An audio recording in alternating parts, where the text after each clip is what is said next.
Bueno, muy buen día para todos.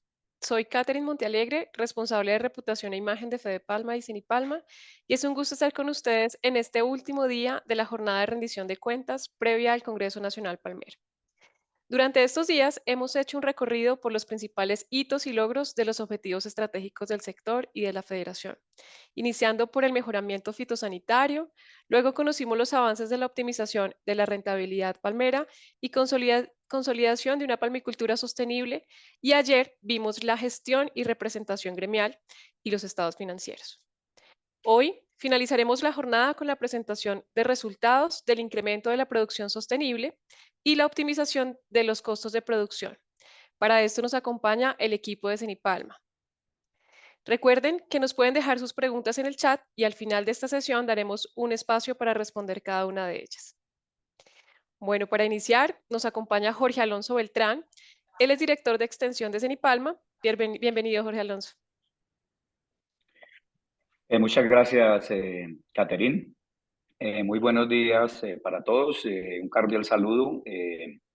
Hoy vamos a estar como lo dijo Catherine, en la presentación de estos resultados del objetivo estratégico de la federación, que es incrementar la productividad y optimizar los costos de producción.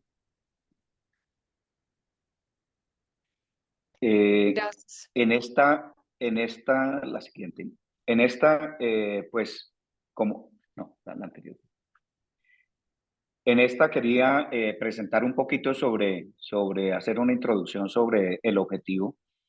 Es un objetivo en el cual, pues, su propósito es optimizar esos costos de producción y cerrar brechas de productividad, tanto para el híbrido como para el guineensis. Y para lograr y obtener estos resultados e incrementar esa productividad, pues tenemos los programas de inversión, como son en el programa de investigación y en el programa de extensión. En cada uno de los programas tenemos el trabajo por líneas de investigación y extensión. Para el caso del programa de investigación está el híbrido O por G, está todo lo que tiene que ver con el manejo del agua, nutrición de la palma, procesamiento y valor agregado. Y en el programa de extensión y optimización, perdón, y en el programa de extensión tenemos lo de la adopción tecnológica participativa. En el primero, el híbrido O por G, pues generación y validación de híbridos O por G competitivos y sostenibles. En agua, generación y adaptación de cultivares y tecnologías para el uso y manejo sostenible del agua. El tercero, generación y adaptación de cultivares y tecnologías para el manejo sostenible de la nutrición de la palma. El cuarto, la generación y adaptación de tecnologías y procesos eficientes y eficaces para el procesamiento de los aceites y la generación del valor agregado con criterio de calidad.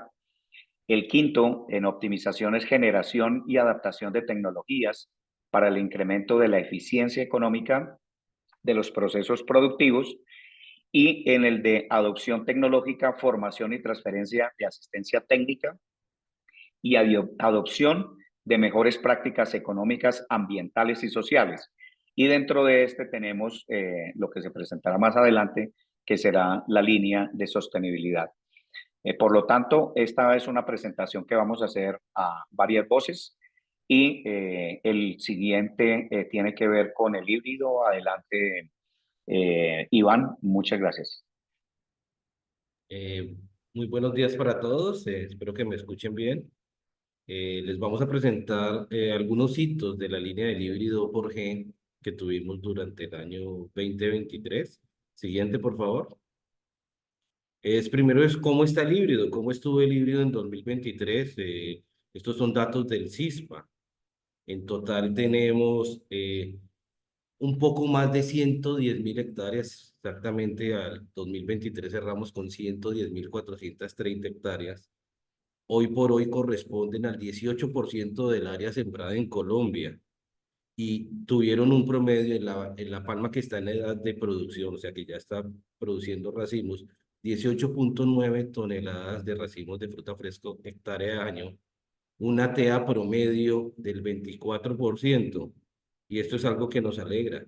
Solo el híbrido, incluyendo, metiendo todos en la bolsa, o sea, los que sabemos que todavía tienen unas brechas de productividad altas, estamos produciendo 4,6 toneladas de aceite por hectárea en todas las zonas de producción. Entonces, esto es un hito muy, muy interesante y sabemos que el híbrido va a seguir creciendo.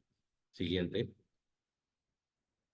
Dentro de los productos que tenemos del híbrido es generar nuevos cultivares que nos den un valor agregado para mercados especializados.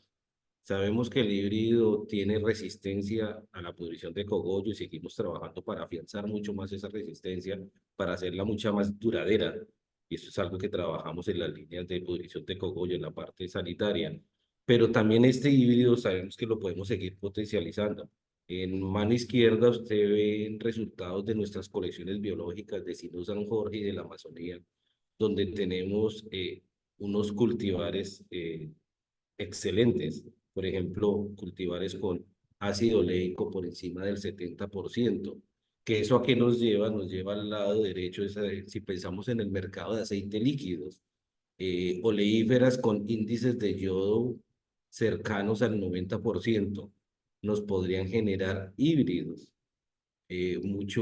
con índices de yodo superiores a los que hoy en día tenemos, que más o menos están entre un 70%. Eso nos afianzaría mucho más al mercado de aceites líquidos y también en el mercado de alto ley. Siguiente.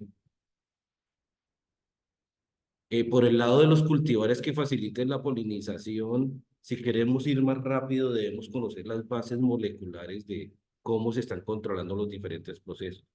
Para el año 2023 tuvimos resultados interesantes. ¿Qué hace la palma cuando aplicamos el ácido naftalenacético para la producción de frutos partenocárpicos aceitosos? Y lo que vemos es, donde ustedes ven los puntos, acá las nubes de puntos, encontramos que son dos mundos muy diferentes cuando se aplica polen, cuando se aplica lana, rutas metabólicas diferentes que me están ocurriendo dentro de la planta. ¿Y para qué me sirve eso? Para un futuro cercano es ajustar tuercas en todas estas recomendaciones que le damos al agricultor de cómo aplicar los productos, porque entre más conozcamos cómo funciona, podemos afianzar y optimizar mucho mejor estas aplicaciones. Y para el futuro, la adición de cultivares. Entonces, conociendo esto, podemos tener en un futuro, esperemos que cercano, cultivares editados genéticamente, donde simplemente no tengamos que aplicar ANA, sino que ya venga codificado para producir frutos partenocárpicos. También hemos trabajado en nuevos reguladores de crecimiento diferentes a ANA, pensando en los mercados orgánicos, y estamos evaluando el ANA y otros reguladores en el futuro para mejorar el llenado de estos frutos. Queremos frutos más grandes y más aceitosos. Siguiente. Dentro de las tecnologías y procesos para la polinización de cultivares, dentro del área de agronomía, trabajando en esta línea de híbrido, nos han dado resultados muy interesantes. Hay metodologías de plantación en las que aplican polen seguido de ANA y vemos que de acuerdo a la matriz de los productos, las descargas de los equipos varían muchísimo. Entonces, los equipos, sabemos que biológicamente funcionan, pero los equipos es como esta oportunidad de mejora que todavía tenemos para tener unas coberturas casi perfectas para que biológicamente podamos dar la estimulación de formar frutos partenocárpicos aceitosos. En la figura de arriba vemos que es muy diferente lo que ocurre cuando tenemos polen versus cuando aplicamos el ANA con el mismo equipo. Entonces, esas dos matrices, no estamos hablando de mezclarlas porque sabemos que no se deben mezclar, pero esas dos matrices se tienen que manejar de una forma diferente. En la figura de abajo vemos y es un reto para el futuro.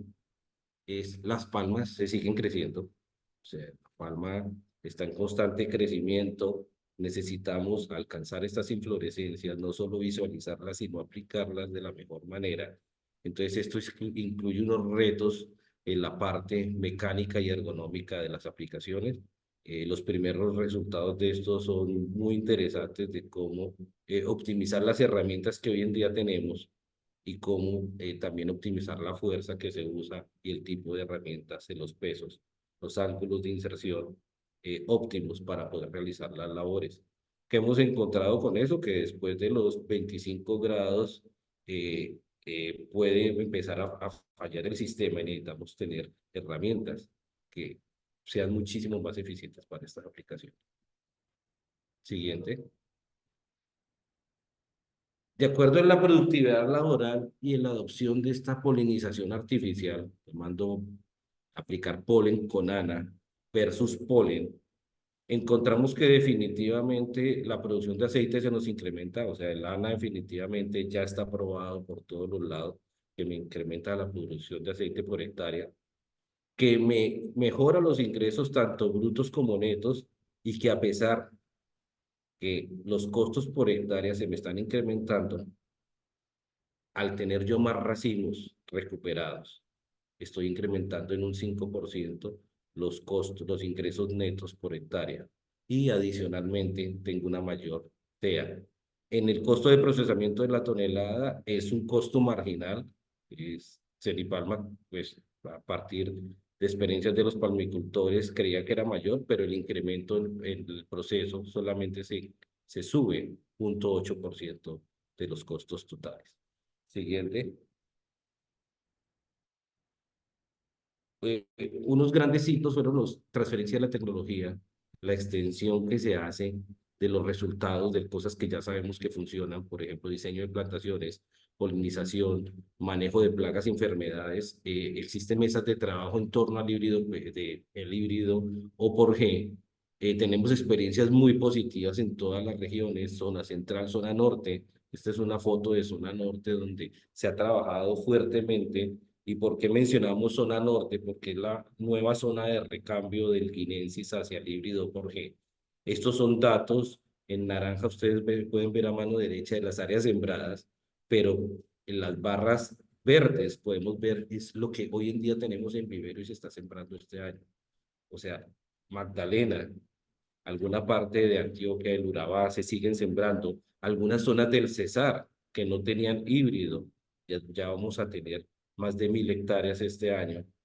En zonas de Guajira donde no existía el híbrido ya las vamos a tener. Entonces este recambio hacia el híbrido en la zona norte ha sido bien interesante.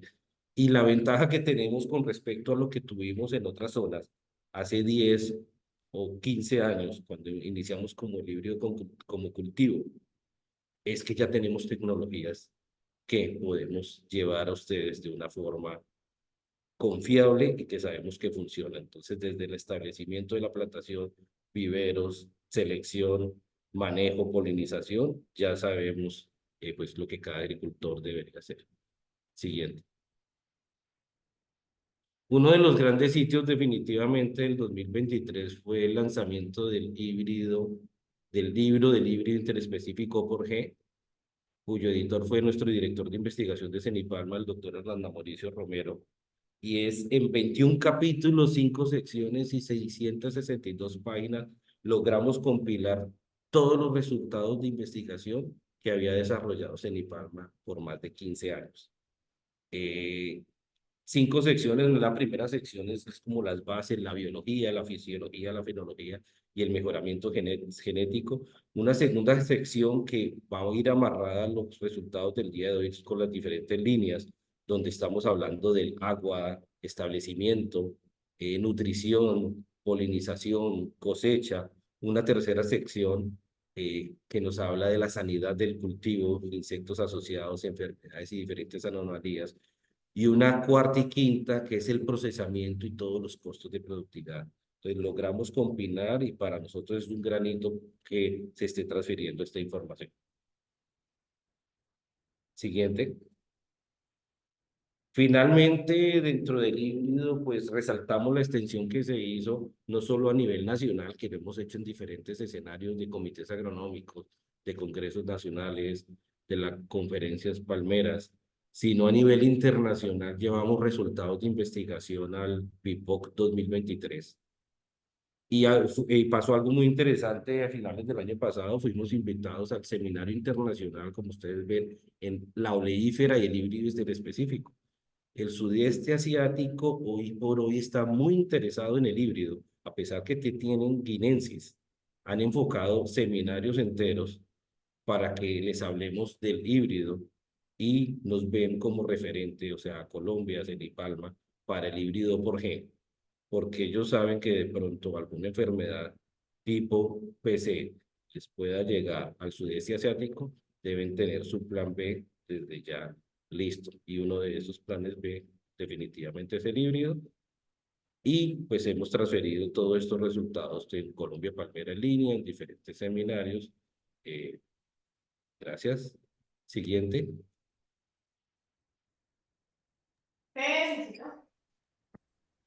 Gracias. Gracias, Iván, por la información que nos presentas. Y ahora nos acompaña Rodrigo Ruiz. Él es investigador titular, líder de fisiología vegetal, quien nos hablará de la línea de investigación y extensión de agua. Adelante. Muchas gracias y muy buenos días a todos. Como bien lo pueden observar, me correspondió la línea de agua y pues en este caso es más que obvio la importancia que tiene el agua dentro del agroecosistema y por qué no hablarlo dentro de lo que es la palma de aceite. Hoy en día estamos viviendo una situación, la anterior por favor, hoy en día estamos viviendo una situación súper crítica en torno a lo que es el cambio climático y esto nos obliga a nosotros pensar sobre la necesidad y la importancia que va a tener el agua. Como bien saben ustedes, el objetivo de esta línea es usar y manejar sosteniblemente el agua dentro del agroecosistema basado en esa condición en la cual estamos viviendo hoy en día. Para ello, la siguiente, les voy a mostrar de los 5 pilares para llegar a ese objetivo que es usar y manejar sosteniblemente el agua en el agroecosistema. Les voy a hablar de 3 de esos pilares a los cuales les estamos apuntando. Uno de ellos hace referencia a la tecnología para la conservación del agua. Cuando nosotros vemos la investigación que hacen los malasios, ellos muchas veces lo que dicen, oiga, preferimos tener un suelo desnudo a tener un suelo con cobertura. No obstante, estamos hablando de condiciones ambientales diferentes. Y es ahí donde nosotros le estamos apuntando a lo que es el usar adecuadamente las coberturas vegetales. Ustedes nos han visto escuchar tanto al grupo de agua como al grupo de extensión, en el cual ellos mencionan las necesidades de esas plantas acompañantes dentro del cultivo.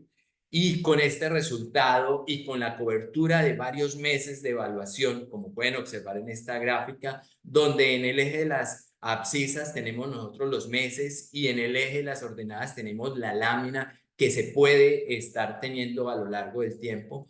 Vemos una línea verde que correspondería a lo que significa tener esas coberturas, que en este caso Kutsumas Desmodel. No obstante, pensemos también en las posibilidades de usar esas plantas que son nativas y que de alguna manera podrían también servir de colchón o de evitar que haya esa evaporación del agua proveniente en el suelo. Y una línea roja lo que significaría a nosotros el tener ese suelo desnudo. Bien claro podemos observar cómo esa línea verde nos está mostrando a nosotros que es mucho mejor, ayuda a mantener esa humedad en el suelo en valores entre un 13 a un 17% por encima de lo que significaría tener un suelo desnudo.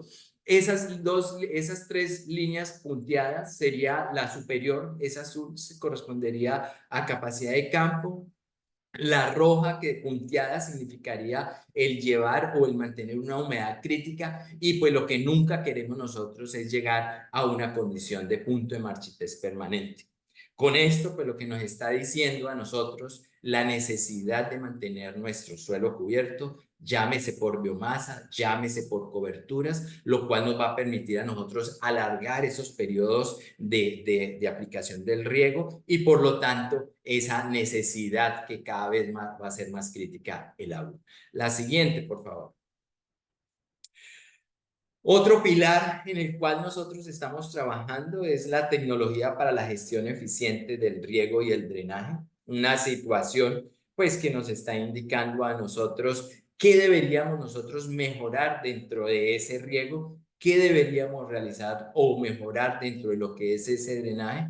En el día de hoy pues les traigo un proyecto en el cual hace referencia a la zonificación agroclimática para el manejo del cultivo.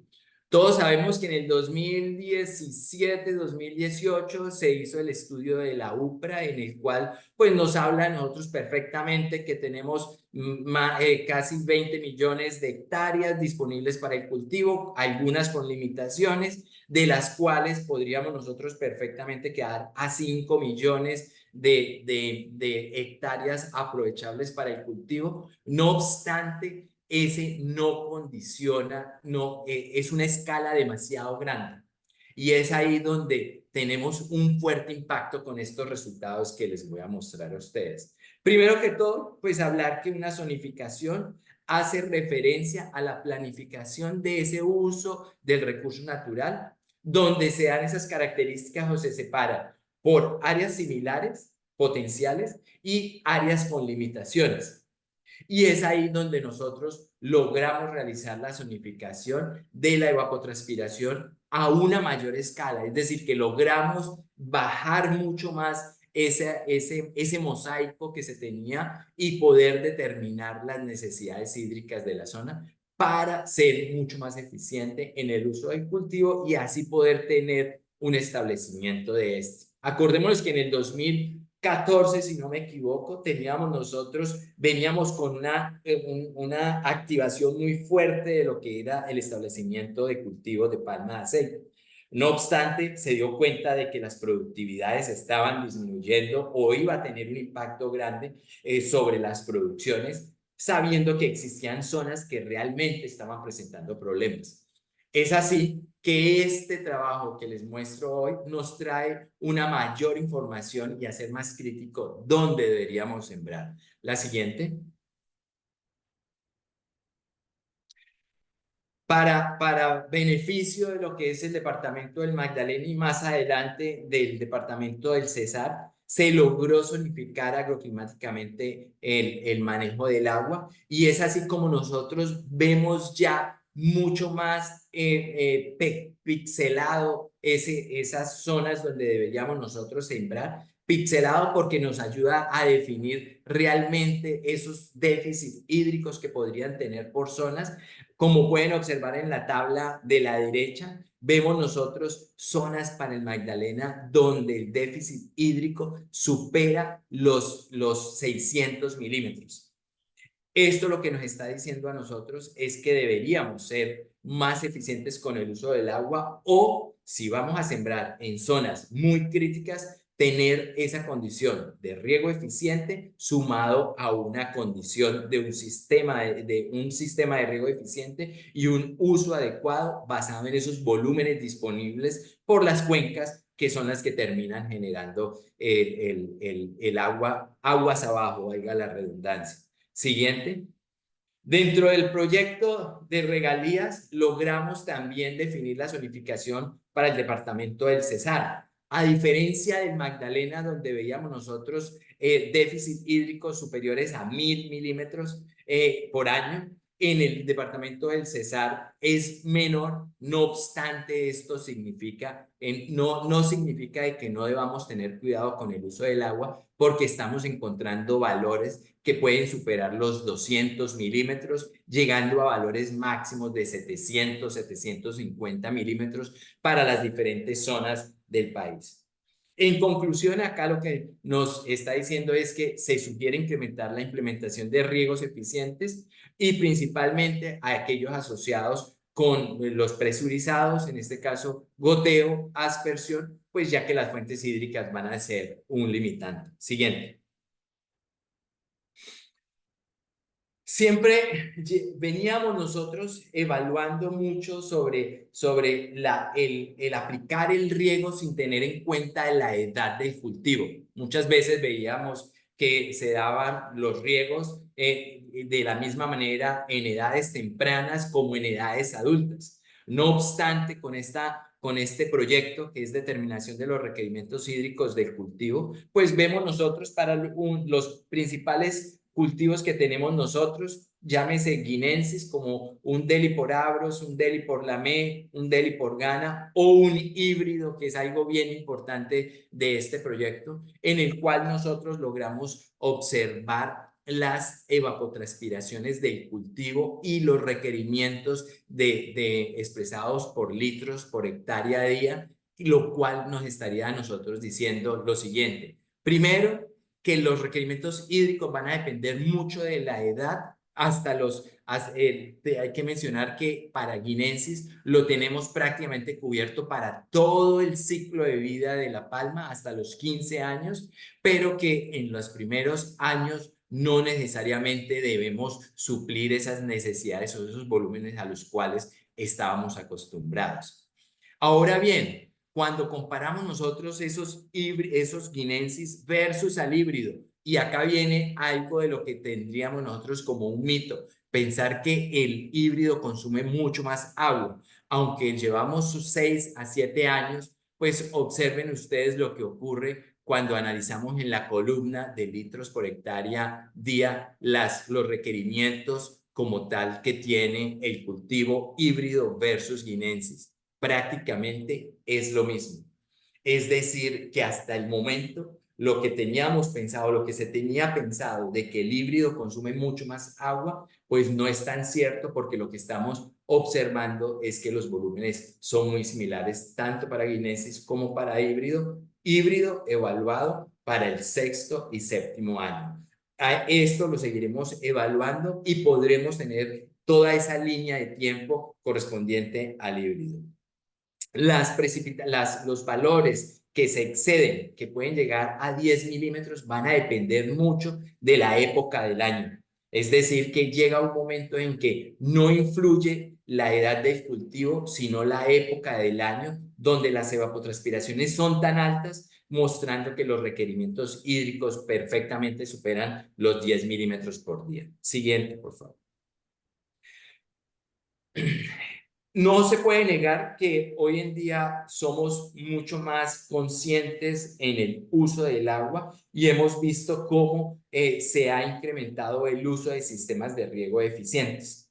No obstante, para la zona norte, y si hablamos de riegos eficientes, hablamos de riegos presurizados, el uso de aspersores, tenemos un problema en la zona norte, que es el robo continuo de los aspersores. Es por ello que ustedes, dentro de esta figura que observan, se viene evaluando también el efecto que tiene el uso de riegos presurizados, pero usando un tapón al cual se le hace una perforación o 2 perforaciones, y lo que estamos realizando desde Cenipalma es evaluar esa eficiencia de riego. Comparado a lo que veníamos nosotros realizando con riegos por inundación, pues prácticamente el riego por tapón ya está superando esa eficiencia del sistema de riego, que en el mejor de los casos, como es el uso de los surcos anchos, tenía una eficiencia del sistema de riego del 36%. Situación que ha cambiado cuando usamos un riego presurizado con tapón, que sería el 48%, 49%. No obstante, tenemos que analizar mucho lo que está ocurriendo con el sistema de riego por goteo de alto caudal, tecnología que está siendo, que ha sido adaptada, mejorada dentro del campo experimental Palmar de la Sierra, en el cual observamos que la eficiencia del sistema de riego es del 87%. Es decir, que ya estamos hablando de una eficiencia supremamente que superaría casi en 2 veces lo que sería un sistema de riego por tapón, o que es mucho mejor a tener un riego por aspersión, quitándonos el problema de lo que podría ser el riego, el robo de los aspersores. Tener como una opción, a lo cual veníamos con un historial un poco tergiversado sobre el uso del riego por goteo en palma, pero de las evaluaciones y de la respuesta en producción, lo que observamos es que el riego por goteo está muy por encima al resto de los sistemas de riego presurizados. Siguiente, por favor. Tecnología dentro de esos pilares, tecnologías para la gestión eficiente del riego y el drenaje. Bien, hay un proyecto que es la aplicabilidad y la puesta en marcha del balance hídrico. Anteriormente hay que mencionar, y las comparaciones son odiosas, estábamos acostumbrados a definir por fechas establecidas cuándo regar. Sí, a partir de la información de tener un software para balance hídrico, sabremos cuándo regar bajo las condiciones actuales, considerando esos valores de evapotranspiración. Ventaja actual que tiene la palmicultura colombiana es esa densificación de las estaciones meteorológicas que mezclado o interceptado con ese software, perfectamente tendríamos nosotros un criterio mucho más crítico para definir cuándo regar y no asumirlo de manera establecida o fija. Esto inicialmente ya ha sido mencionado en diferentes talleres de extensión y por lo tanto está siendo hoy evaluado en los diferentes campos, pero la idea es que para el próximo año este software termine siendo liberado para todos, basado en esos constantes capacitaciones que se estarán dando en los diferentes núcleos palmeros. Muchas gracias y le doy paso a la siguiente. Rodrigo, gracias a ti. Y bueno, le damos paso entonces a Nolber Atanasio. Él es investigador titular, coordinador del programa de agronomía de Cenipalma, quien nos dará a conocer los resultados de la línea de nutrición de La Palma. Bienvenido, Nolber. Muchas gracias, Caterín. Muy buenos días a todos. Como siempre, un placer compartir con ustedes los avances que tenemos desde la investigación y que le apuntan, en este caso, al mejoramiento de la productividad. En esta oportunidad me voy a referir especialmente a los resultados de la línea de nutrición de La Palma, enfocado en el manejo del suelo. Estaremos hablando de esos avances en cuanto a la física del suelo, en cuanto a la química, pero también en cuanto a la biología y también respecto al comportamiento de los cultivares frente a la nutrición que le damos para que sea más eficiente. Siguiente. Con respecto a la física del suelo, en Cenipalma hemos venido trabajando en diferentes métodos de labranza, haciendo énfasis que en los últimos tiempos hemos enfocado mayores esfuerzos a dar a conocer la importancia de manejar adecuadamente la física del suelo. Lo que vemos en esta diapositiva es el impacto que tienen diferentes métodos de labranza, en el cual destacamos que para condiciones de la zona oriental palmera de Colombia, cuando hacemos una labranza que va más allá de la labranza superficial, es decir, la labranza tradicional respecto al uso de arado, y avanzamos hacia una labranza profunda en suelos que requieren de este manejo, podemos tener diferentes comportamientos respecto a la productividad, y que en este caso, de acuerdo a este trabajo realizado en condiciones de nuestra estación experimental Palmar de las Corocoras, podemos ver una diferencia cercana al 18% en productividad, esto luego del segundo año de cosecha.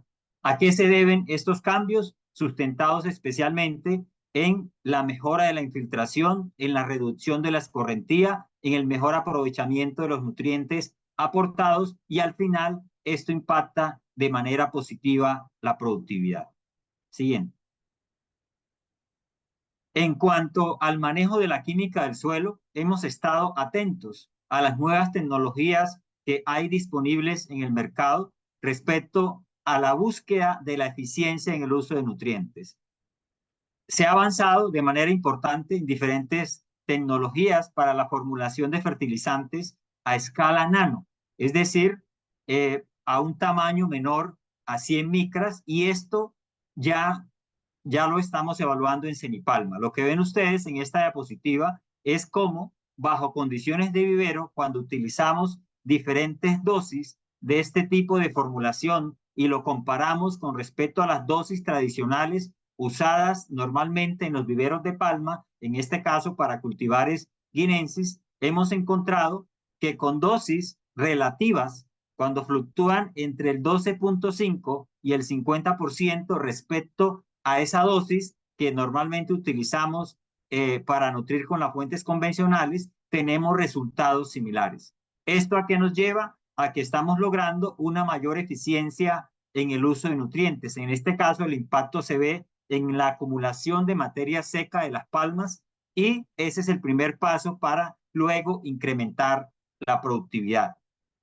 ¿A qué se debe esa mejor respuesta? Como ya les mencionaba, una mejor eficiencia en el uso de nutrientes, pero algo muy importante que lo pudimos evaluar en el desarrollo de este trabajo es la reducción de los nutrientes que se lixivian. Entonces estamos teniendo unas formulaciones que, si bien hoy en día están en proceso de que sean más viables económicamente, sí nos muestran desde ya una alternativa para mejorar la eficiencia en el uso de nutrientes, y que, de acuerdo con nuestra perspectiva, ya estamos este año para llevar a campo y continuar evaluando ese impacto en los rendimientos y en la productividad. Siguiente. Hemos trabajado también pensando en la planta, y cuando hablamos de la planta estamos con la palabra clave eficiencia.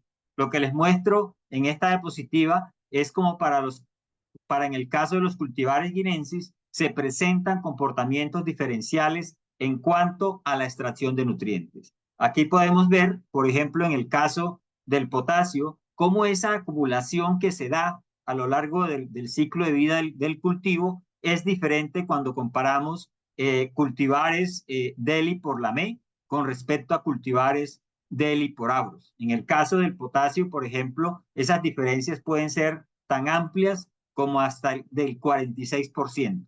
¿Eso a qué nos lleva? A que, si bien en cultivares guinensis normalmente hemos utilizado tablas de referencia para nutrir el cultivo, algunas desarrolladas en Colombia, otras referencias del sudeste asiático, lo que nos muestra es que cada vez debemos afinar más, porque la acumulación de nutrientes dentro de esa ecuación que utilizamos para calcular la cantidad de nutrientes aportadas al cultivo es una variable importante y que cambia en función de los diferentes cultivares. En este caso les mostramos cultivares contrastantes por su desarrollo fenológico. ¿Y esto para qué nos sirve? Pues para tomar decisiones en cuanto a la correcta cantidad de nutrientes que deberíamos programar en la aplicación de los programas de nutrición a lo largo del año.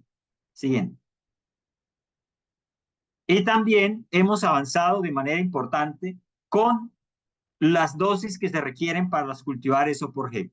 Ya nos mencionaba Iván, cerca del 18% de la palma en Colombia ya son cultivares guinensis, y por tanto nosotros también hemos trabajado en la cuantificación de esas mejores dosis para que el híbrido sea nutrido adecuadamente. En esta gráfica que vemos, aquí les muestro solamente los niveles de referencia en cuanto a los niveles críticos a nivel foliar, y vemos, por ejemplo, diferencias importantes en nitrógeno, en fósforo, en potasio, y resalto siempre las diferencias que se dan en magnesio. No olvidemos que en el caso de guinensis, los mayores contenidos de nutrientes se dan para el caso del potasio. No es así para el caso del híbrido. En el híbrido encontramos que consistentemente, cada vez que aplicamos esta metodología, la metodología DRIS, para determinar las cantidades de nutrientes que aparecen en el tejido foliar, encontramos de manera consistente que los cultivares híbridos presentan unos niveles menores de potasio, y esto influye en esa ecuación final que determinamos cuál es la cantidad que debemos aplicar de nutrientes para la palma. Entonces, como ven ustedes, trabajamos en guinensis, pero también en híbrido, apuntándole a qué? A las dosis adecuadas para obtener la mayor productividad y que esto se traduzca finalmente en una mayor eficiencia en el uso de nutrientes. Siguiente.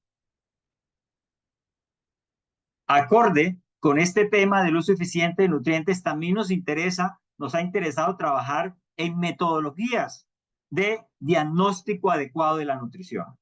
Normalmente hemos utilizado los análisis foliares, análisis de suelos, los seguiremos utilizando, claro que sí, pero también desde el área de geomática hemos avanzado a validar estas tecnologías que nos permitan tener datos más frecuentes respecto a variables nutricionales. En este caso, les muestro la referencia del nitrógeno. El nitrógeno, pues, es uno de los elementos más requeridos tanto por la Palma guinensis como por los híbridos O por G, y hemos trabajado en diferentes índices de vegetación para ver si es posible a través de estos índices correlacionar con los contenidos de nitrógeno. ¿Qué hemos encontrado? Que definitivamente es posible estimar esos contenidos de nitrógeno foliar mediante modelos generados a partir de diferentes índices de vegetación y con el uso de imágenes de satélite que en la mayoría de los casos son de uso gratuito. ¿A qué nos lleva? ¿Qué ventaja nos da este tipo de tecnología? Que si bien seguiremos utilizando los análisis foliares de manera nutricional, podemos llegar a tener con mayor frecuencia resultados confiables respecto a los contenidos de nitrógeno foliar. Esto es algo que hemos venido trabajando tanto para cultivares guinensis como para cultivares O por G, y le podemos decir a ustedes que es una metodología válida para tener de manera más frecuente los contenidos de nitrógeno inicialmente a nivel foliar. Siguiente. Respecto a la biología del suelo, que es algo que desde Cenipalma se ha impulsado gracias al interés y al convencimiento de los panicultores, hemos avanzado en dos líneas de trabajo especialmente. Una de ellas es evaluar lo que existe en el mercado.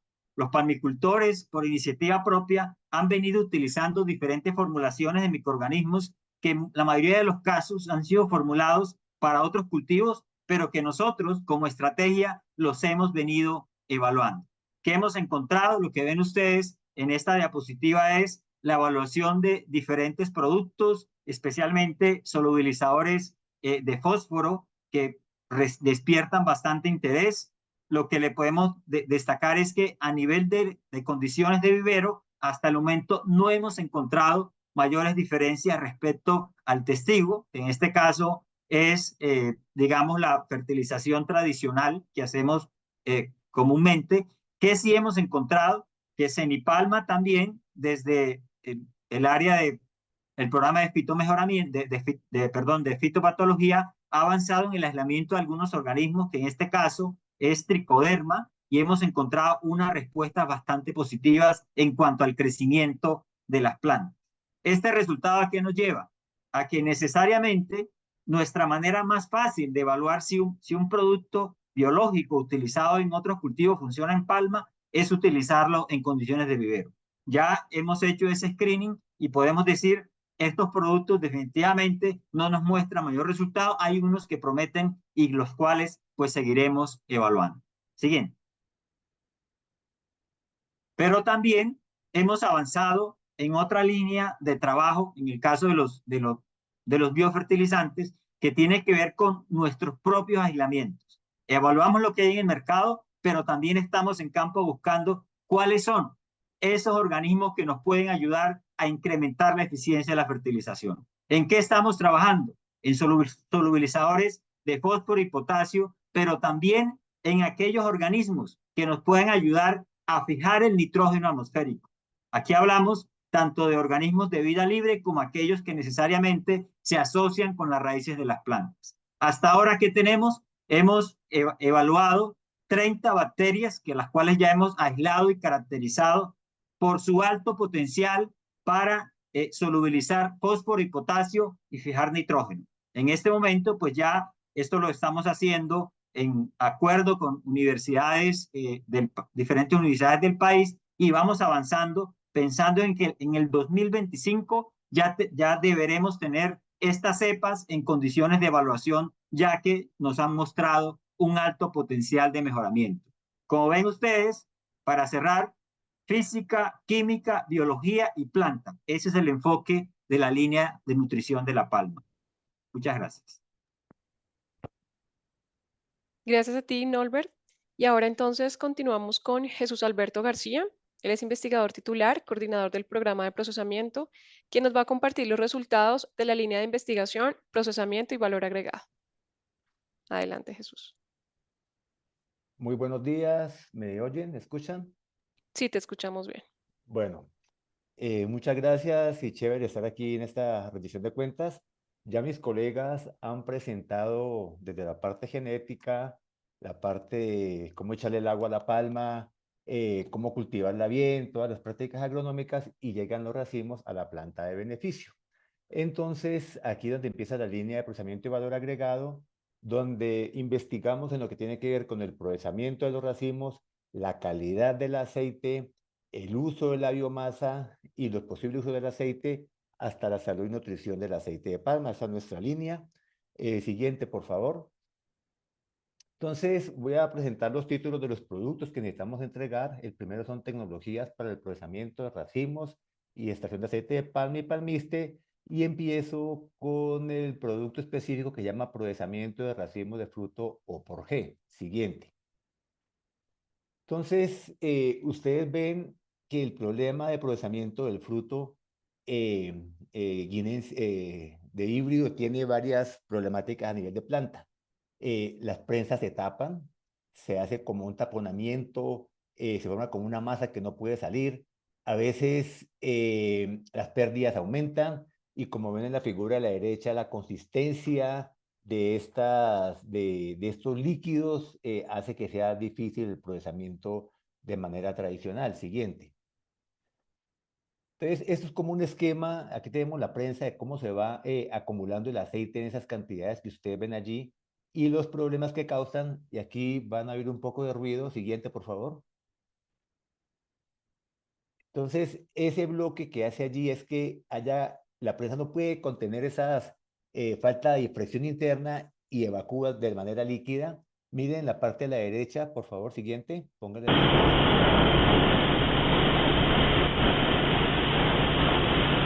Esos son uno de los experimentos que estamos llevando a cabo. Déjala así, por favor. Donde decimos no evacúe nada de líquidos, pues en común y corriente y el líquido tiene que salir por alguna parte. O sale por encima o sale por debajo, como vimos en las fotos anteriores. Siguiente.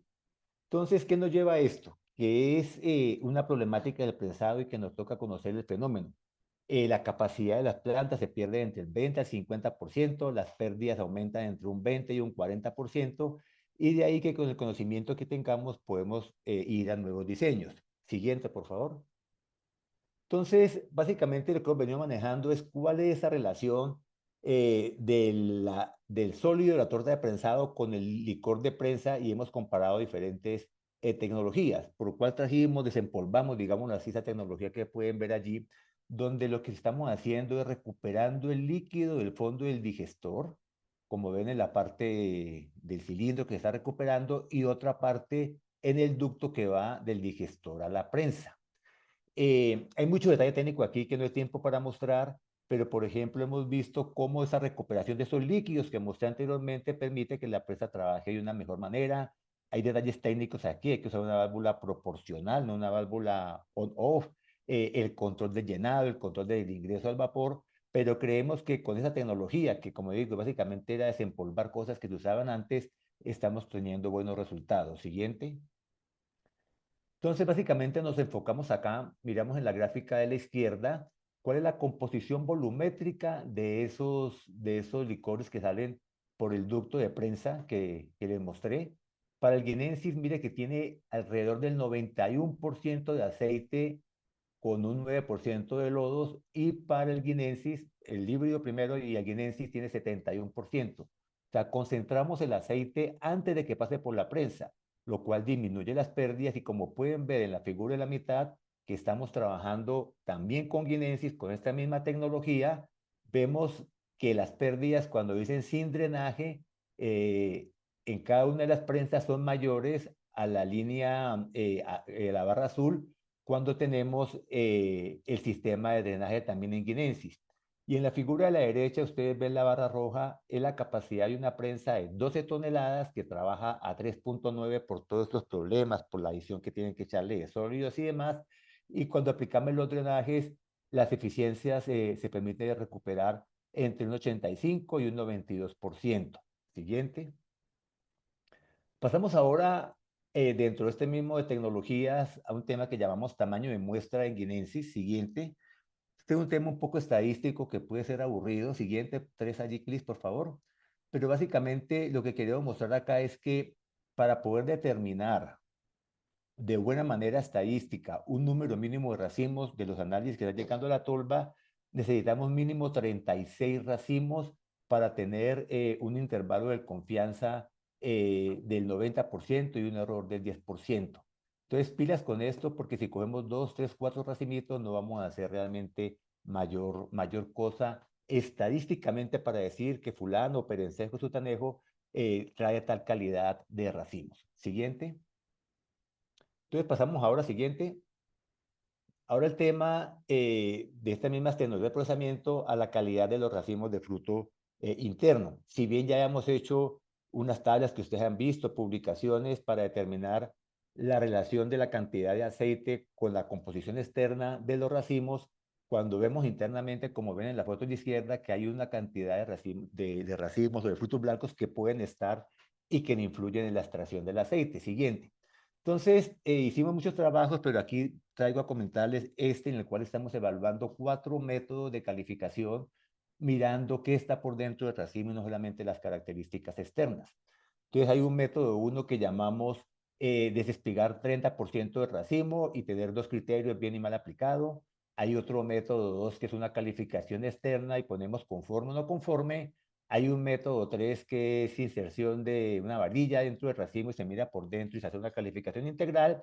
Y hay otro que se evalúa interna y externamente con 4 criterios externos y 4 criterios internos. Siguiente.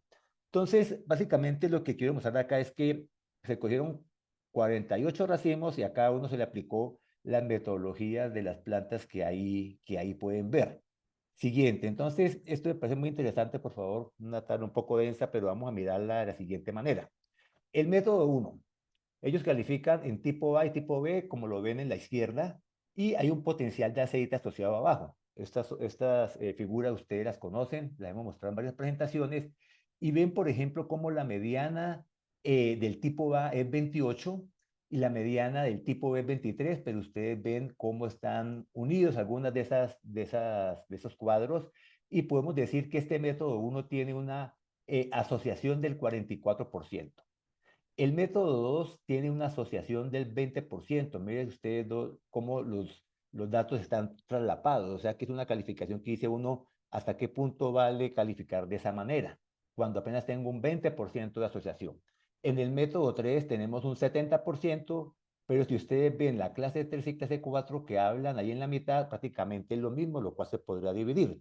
Y el método 4, que teóricamente nos podría dar 16 combinaciones, por la estadística la sacamos en 3 grupos y nos dio básicamente 3 agrupaciones. Entonces seguimos trabajando en esto, pero es interesante. Se invierte unos recursos y para asociar a un potencial de aceite, una calificación, hay que hacer una metodología que sea bastante consistente. Siguiente, por favor. Con respecto a la calidad de los aceites de palma, es un trabajo que hemos venido desarrollando desde frente, de Fedepalma, desde extensión, obviamente nosotros con investigación, pero para esta oportunidad siguiente vamos a mostrar un programa, un estudio que hicimos en 48 plantas del país, un muestreo que llamamos el primer estudio de la calidad del aceite de palma colombiano. Siguiente. Y entonces vemos acá unos resultados especialmente del nivel de cumplimiento en el despacho. Entonces yo quiero llamar la atención con esto porque nos estamos adelantando al futuro.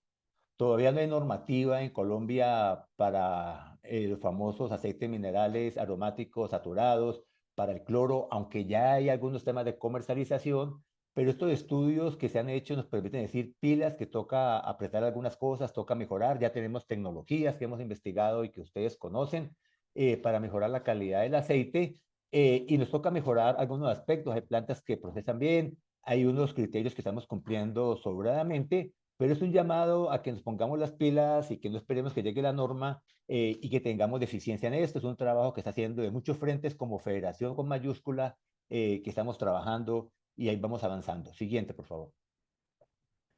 Eso se ha reforzado con una cantidad de publicaciones, eventos, seminarios, porque creemos de que este es un tema de mucha importancia en que queremos caracterizarnos como Colombia, no solamente con un aceite sostenible, sino de la mejor calidad, y esa es la apuesta a la que vamos. Siguiente.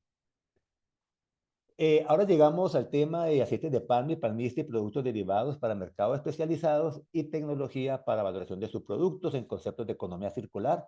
Ya verán por qué muestro ese avión ahí. Siguiente. Y de aquí hemos escogido un trabajo muy interesante que combina cosas. Combina trabajo de Fedepalma, trabajo de Senipalma, ciclos de vida. Entonces, en la gráfica de la izquierda es el resumen del último ciclo de vida que hemos hecho, en el cual dice Nacional 1,82 kilogramos de CO2 que estamos emitiendo por tonelada de aceite de palma crudo. Para poder que nuestro aceite sea materia prima para el combustible de aviación, por eso el avión allí, con esto que estamos emitiendo, estamos cumpliendo mucho la expectativa comparado con respecto a los combustibles fósiles. Pero ojo, en la columna de la izquierda dice menos 666, el número de la suerte. Si ustedes ven allí, si todas las lagunas en Colombia fueran carpadas, estuviéramos capturando casi que 700 kilos de CO2 por tonelada de aceite, y eso nos potenciaría mucho más como un aceite de palma sostenible. O sea, es un potencial que tenemos como Colombia grandísimo, y por tanto, a través de estos estudios y con los trabajos en conjunto con Fedepalma, el sector palmero tiene el gran potencial de ser elegible en los mercados de combustibles para aviación. Y eso haría que prácticamente con el incremento que tenemos de aceite por hectárea por el híbrido, aumentar hectáreas para este mercado tan grande. Y como respuesta de eso, tenemos nuestra calculadora App EcoPalma que mide la huella de carbono, que ayuda a que se pueda aplicar desde una hectárea hasta 10.000 hectáreas a toda Colombia. Es un producto que nos enorgullecemos y que estamos haciendo la transferencia en todas las zonas palmeras para poder llegar a estos análisis. Siguiente, por favor. Pasamos ahora a la parte final. Ya procesamos el aceite, estamos haciendo cosas, los racimos, estamos haciendo trabajos específicos, estamos usando ese aceite para otra cosa, eh, combustible de aviación, también podemos usar la biomasa. Y aquí tenemos un tema que tiene que ver con el posicionamiento de los aceites en salud y nutrición humana. Es un tema realmente que es para el cliente final, que a veces no vemos, pero es para el cliente final como lo estamos trabajando. Siguiente. Y entonces tenemos muchos convenios, muchos trabajos con universidades, pero aquí resalto lo básico, que es la generación de contenidos digitales. Este es el tema que le llega al ama de casa, que no tiene que ver, que no es del día a día, para decir cómo nuestro aceite puede integrarse con otros aceites en mezclas, en la parte de salud, en la parte de recetas. Es un boletín que ustedes lo pueden seguir constantemente. Siguiente, por favor. Y finalmente, hay mucha actividad de promoción que de pronto eh, se hacen unas de manera interna a nivel de sectorial, pero es la comunidad médica, la comunidad de enfermeros, la comunidad de nutricionistas, que llegamos con esto, es medir el impacto y es posicionar nuestro aceite más allá inclusive del gremio como tal. Entonces, con esto, muchas gracias y doy paso a mi siguiente compañero. Muy amables. Jesús, gracias por tu presentación. Ahora está con nosotros Mauricio Mosquera. Él es investigador titular, coordinador de la unidad de validación de Senipalma, quien nos va a compartir los resultados de la línea de optimización. Mauricio, tu turno adelante. Mil gracias, Catherine. Pues un gusto, como ya lo mencionaban mis compañeros, poder estar aquí con las personas que se conectan a conocer los resultados de investigación para 2023. En este caso, pues vamos a ver los más relevantes de la línea de investigación y extensión en optimización de procesos. Siguiente, por favor. Aquí yo quiero presentarles un poco cuáles son esos productos de largo plazo con el que se compromete esta línea de optimización de procesos. Entonces, en la primera fila, en la parte superior, tenemos tecnologías para aumentar la productividad laboral, tecnologías para pronosticar el rendimiento, tecnologías para establecer y cultivar palmas aceiteras de forma sostenible, el Centro de Educación y Capacitación Agroindustrial para la Palma de Aceite y finalmente el sistema de información. ¿Cómo hacemos que esos productos de largo plazo se aterricen? Pues a través de proyectos. Entonces, ahí están los proyectos que corresponden a cada uno de esos productos. Tenemos el de productividad laboral, que está a cargo de Elizabeth Ruiz, el de modelo de cultivo, a cargo de Carlos Bojacá, el de brechas de productividad, a cargo de Camilo Cortés, el de mejoramiento para palmas de alto rendimiento y lento crecimiento, que el gerente es Iván Ayala, sistematización de tecnologías disponibles, el gerente soy yo mismo, la plataforma educativa y cualificación de competencias están a cargo de Juan Carlos Vélez, y finalmente esa plataforma de rendimientos y costos, en donde vamos a recopilar la información y la vamos a sistematizar, el gerente es Víctor Rincón. Siguiente, por favor. Ahora sí, yendo a los principales subproductos de 2023, pues arrancamos con este que tiene que ver con el producto de rendimiento laboral.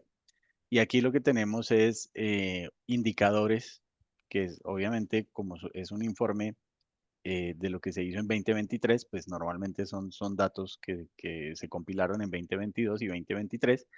Y aquí lo que tenemos es, para cada una de esas principales labores de cultivo, cuáles son esos rendimientos de acuerdo al tipo de cultivar al que nos estamos refiriendo, si es eguinensis o híbrido por G. Entonces, por ejemplo, en fertilización tenemos que las hectáreas que se cubren en un jornal pueden variar entre 4.9 y 32. ¿De qué va a depender? Obviamente depende de si estamos utilizando sistemas mecanizados para la distribución de fertilizante en el campo, o si es manual. Las dosis también son otro tema que es muy importante. Entonces, lo que me parece clave de esto es que ya tenemos una publicación que incluso la vamos a entregar ahora en Congreso, en donde tenemos estos indicadores para cada labor y van a ser muy útiles para la planeación de nuestras operaciones a nivel de cultivo. Siguiente, por favor. También en esta misma línea, en este mismo producto, perdón, del rendimiento laboral, pues estamos mirando el efecto de mecanizar o no mecanizar, y en este caso nos centramos en el alce. Entonces tenemos dos sistemas, el que estamos viendo de alce manual más tractor, estos tractores que van acompañando la labor de alce, recogiendo los racimos, y luego van y los disponen en los centros de acopio, y lo comparamos contra el sistema que está a la derecha en ese cuadro, que es el del alce con graver más tractor. O sea, no hay nadie cargando los racimos desde el suelo hasta las góndolas. Ustedes ven ahí dos escenarios de densidad de racimo, o sea, básicamente valle de cosecha, pico de cosecha, y tenemos ahí unos indicadores de rendimiento laboral por operario. Entonces ahí tenemos en tonelada de fruto al día, por ejemplo, los corteros. Entonces, si hay poca fruta, logran cortar 3.87 toneladas de fruto en una jornada. Si hay bastante fruta, pues logran 5.28 toneladas de fruto en una jornada. Estamos hablando de alce manual con tractor. Para el alce con graver tenemos 3 y 4.3. Ahí que puede estar jugando. Podría estar jugando, por ejemplo, la altura de la palma, la productividad de los lotes. Ese sería como los factores que pueden hacer la diferencia. Lo importante es que nosotros a través de esto podemos comparar operario por operario de la cosecha, cuál es su rendimiento laboral, y al final tenemos unos indicadores para esos sistemas de cosecha. Entonces, por ejemplo, toneladas cosechadas al día. En este tema de alce manual más tractor, pues podemos llegar a cosechar entre 15 y 20, dependiendo de si es baja o alta densidad de racimos. Y en alce con graver podemos estar entre 20 y 30, bajo las mismas circunstancias, o sea, baja y alta densidad de racimos. Hectáreas recorridas y al final toneladas hombre día. De nuevo, estos son indicadores muy importantes, por ejemplo, para planeación de labores, y sirven de referente para las personas que están a cargo de la planeación de la cosecha en el sector. Siguiente, por favor. Aquí tenemos un resultado de un trabajo bueno, decimos que el punto óptimo de cosecha es muy útil, nos permite tener mayores contenidos de aceite, tenemos unos impactos muy importantes en términos de productividad, por cuidar el momento en el que hacemos el corte de los racimos, pero siempre hubo como esa duda de, bueno, ¿y eso cómo impacta la productividad laboral? Entonces, y además cómo se aterriza en el campo. Entonces, en Monterrey hicimos este trabajo Incluso se presentó en nuestra reunión técnica nacional y le fue bastante bien, fue de los ganadores, y es para Cuarí por la ME. Entonces, ¿cuáles fueron los criterios ya para implementar el punto óptimo de cosecha en el campo? ¿Cómo instruir a los trabajadores? Entonces, bueno, al menos del 80% de los frutos del racimo tienen que mostrar opacidad, al menos 51% de los frutos del racimo deberían estar cuarteados, ojo, Cuarí por la ME, y al menos 4 frutos sueltos de manera natural. En estas condiciones, los promedios, digamos, del año, lo que nos dieron fue 2.6 toneladas de fruto al día en épocas de valle de cosecha para la cuadrilla de 2 trabajadores y 4.3 toneladas de fruto al día en pico de cosecha. ¿Sí? Entonces ahí estamos viendo 1.3 por trabajador y 2.15 por trabajador, dependiendo de si estamos en valle o en pico. Tenemos las hectáreas que logran trabajarse, 6.1 hectáreas al día en valle de cosecha, 4.2 hectáreas al día en pico de cosecha. Y lo que también estamos viendo ahí es que tenemos un peso medio de racimo de 13.5 kilogramos. Esta, como les digo, es una información que resuelve varias preguntas, eso de cómo llevar el POC a campo, cómo aterrizarlo, el punto óptimo de cosecha. Y si tenía un gran impacto sobre los rendimientos, estamos viendo que definitivamente no. Siguiente, por favor. Lo que les decía, o sea, en 2023 recogemos los costos 2022 y este pues es el resultado de los costos en 2022. Entonces aquí lo que estamos viendo es costo por tonelada de fruto para guinensis de 450.000 pesos y un incremento del 39% con respecto a lo que había ocurrido en 2021. Para el híbrido por G, el costo fue 418.507 pesos y el incremento del 23%. Nosotros estamos viendo abajo las tortas con la participación de los costos. ¿Qué fue lo que subió? El fertilizante. El fertilizante en 2022 tuvo un incremento muy importante en los costos. Nosotros estamos acostumbrados a participaciones de entre el 20 y el 30 y resulta que en 2022 pues la participación subió por encima casi cerca del 40% en híbrido por G y por encima del 45% en guinensis. Ya todos sabemos pues la situación, que hubo un incremento en el precio de los fertilizantes y eso desde luego tuvo un impacto grandísimo en el costo de producción. Ya cuando miramos el costo por tonelada de aceite para guinensis fue de 2.048.000 pesos por tonelada y en el híbrido estamos hablando de 2.125.000 pesos por tonelada. En ambos casos incrementa y desde luego es por el incremento en el costo de la materia prima, que a su vez obedeció a ese incremento en el costo de los fertilizantes. Siguiente, por favor. Bueno, antes de pronto de referirme a esta, me gustaría pues decir que obviamente ya tenemos bastante avanzado el tema de costos 2023. Ya está en edición en Revista Palmas y próximamente vamos a tener esos números. En cuanto al tema de capacitación, entonces tenemos este Proyecto Nacional de Evaluación y Certificación de Competencias Laborales. Destacamos este resultado. En 2023 se reportaron 1.611 certificaciones y esas 1.611 certificaciones recaen en 1.018 personas que se vinculan a empresas del sector. ¿Cuál es la importancia de este tema? La importancia es que aquí estamos certificando el saber hacer, o sea, las personas que estamos viendo que están certificadas saben hacer su trabajo. Allí estamos viendo la distribución por departamento, en donde se dieron esas certificaciones, y a la derecha estamos viendo un listado de cuáles fueron los temas en los que se certificaron. Entonces ahí vemos que en fertilización, en manejo de plagas, en polinización asistida, en poda, en corte y recolección de racimos, en supervisión de labores agrícolas, en operación de equipo agrícola y en operación de maquinaria agrícola, la amarilla, o sea, es diferente a la del equipo agrícola. En cuanto a operaciones de planta, las certificaciones fueron en generación de vapor, en esterilización y en tolva. Y bueno, yo con esto pues hago el cierre de esos productos que fueron los más relevantes de esta línea para 2023. Muchas gracias. Mauricio, gracias a ti por la información que nos compartes. Y volvemos con Jorge Alonso para conocer los principales hitos y logros de la línea de adopción tecnológica participativa. Gracias, Caterín. Con respecto a la línea de adopción tecnológica, participativa, tenemos cuatro grandes productos principales de esta línea. Uno era partir con el conocimiento de los productores, un conocimiento sobre esa caracterización socioeconómica de acuerdo a esas preferencias, especificidad local y tecnológica. Un segundo producto que tiene que ver con las tecnologías sostenibles adoptadas y adaptadas en las diferentes zonas palmeras. Un tercer producto que tiene que ver con los modelos organizativos para consolidar el servicio de asistencia técnica. Y un cuarto que tiene que ver con todas esas estrategias de comunicación que propician la adopción de las tecnologías de acuerdo a las zonas palmeras y de acuerdo a ese conocimiento de la cultura, de nuestra cultura en cada región.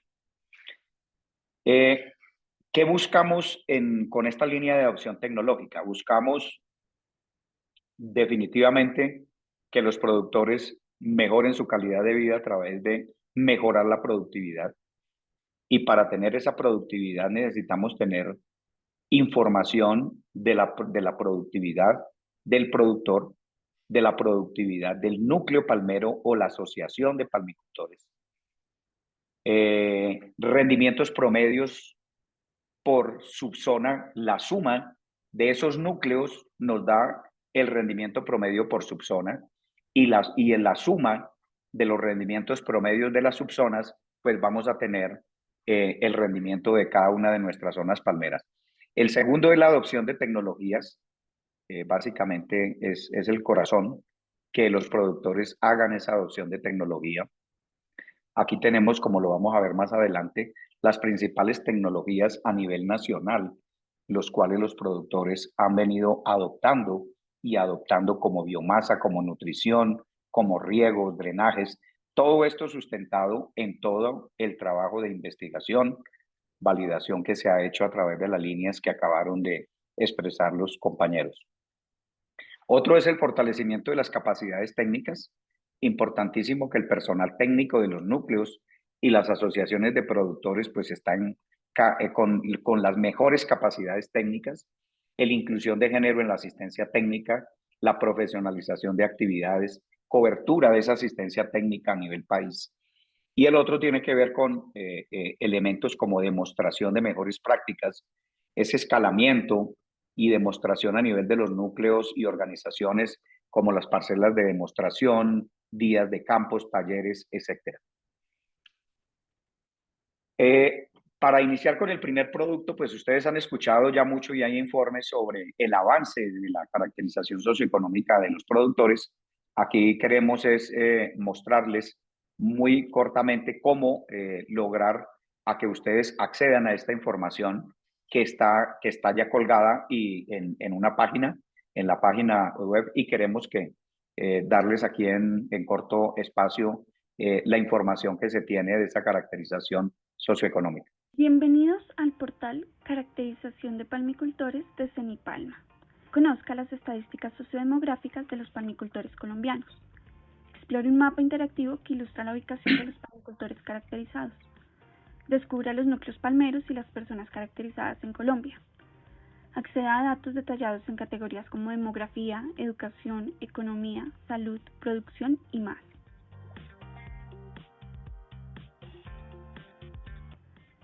Filtre la información según sus necesidades y exporte los datos en PDF para decisiones informadas.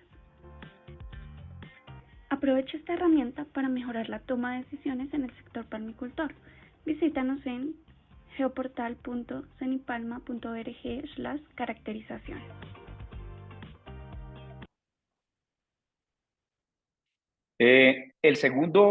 Otro de los segundos productos y que ya conocemos a nuestros productores, y para que la asistencia técnica se pueda prestar, pues es necesario conocer cómo los productores en las regiones están organizados, a través de qué. Aquí nosotros tenemos unos modelos, como son los modelos de los núcleos palmeros, que es que tenemos generalmente la gran mayoría que en el país. Sin embargo, existen otros modelos de prestación de servicios diferentes a los núcleos palmeros, que tienen que ver como las fundaciones, las asociaciones de primer nivel, las asociaciones de segundo nivel, unidades tercerizadas, pero también unos esquemas asociación con el apoyo de núcleo palmero. Esto hacia futuro creo que es uno de los modelos donde debemos de migrar mucho más, ya que esto tiene grandes ventajas a nivel de las asociaciones de productores, como es el mismo liderazgo de los productores, la gestión, etcétera. Tiene muchísimas ventajas que los mismos productores pueden ir haciendo a través del tiempo. Ya en el 2023 tenemos nosotros para este fortalecimiento de la asistencia técnica, tenemos alrededor de 23% de núcleos y asociaciones fortalecidas, o sea, son núcleos top en la prestación de servicios, que vienen en fortalecimiento, un 47%, que todavía tenemos un 11% sin asistencia técnica, y que solo atención a cultivo propio, porque ese es el esquema, un 20%. Eso nos da más o menos los 75 núcleos que existen en el país. En el 2023 cerramos con 49 planes operativos con los núcleos que tienen una cobertura de 4.561 productores y que eso representa más o menos unas 285.000 hectáreas. ¿Cuál es el impacto de esa asistencia técnica planificada en la productividad? Ustedes pueden ver que a nivel de zona central comenzamos un 2020 con 16.5. Hoy en día ese grupo de productores está en 22.6. A nivel de la zona suroccidental, lo ejecutado básicamente se comenzó con 13.3. Hoy en día podemos decir que está en un 16.2. En la productividad en la zona oriental se comenzó con pequeños desde 12.7. Hoy en día tenemos 13.6 a nivel de medianos, a nivel de grandes. A nivel de la zona norte, en algunas de las zonas, con todo el tema de fitosanitario que hemos tenido con tema de PC, pues ha habido ciertos temas como lo mostró Iván, en el cual se está en el tema de renovación, pero esto es un trabajo y esto es un impacto en el cual se ha venido mostrando un incremento de productividad que han tenido los productores con la asistencia técnica. En el siguiente gráfica podemos ver cuál es el impacto de esos planes estratégicos y planes operativos en el mejoramiento de productividad. Vemos la gráfica de 2020 de 14.32 a un 2023 de 17.76. Esto para un grupo de 3.568 productores que inician vinculados desde el 2020, para unas 120.000 hectáreas en unos 17 núcleos. Estos son datos comparables a través de estos años. Y esto que nos está indicando que tenemos unos ingresos adicionales anuales de 21.6 millones de dólares para el sector palmicultor y con unos ingresos adicionales anuales de 704.000 pesos por hectárea para los productores. Aquí también este es un ejemplo de uno de los núcleos y en los cuales queremos, es cómo más productores alcanzan la megameta en el país. Si vemos en el 2020, teníamos una franja roja que eran productores con menos de 2 toneladas. En el 2023 esta franja prácticamente ha desaparecido.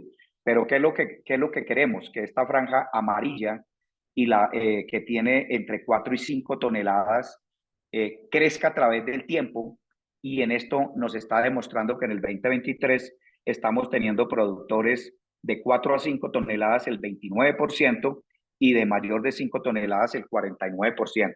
Esto lo que nos está mostrando es cómo migra la producción a través de los años con la aplicación de esas mejores prácticas.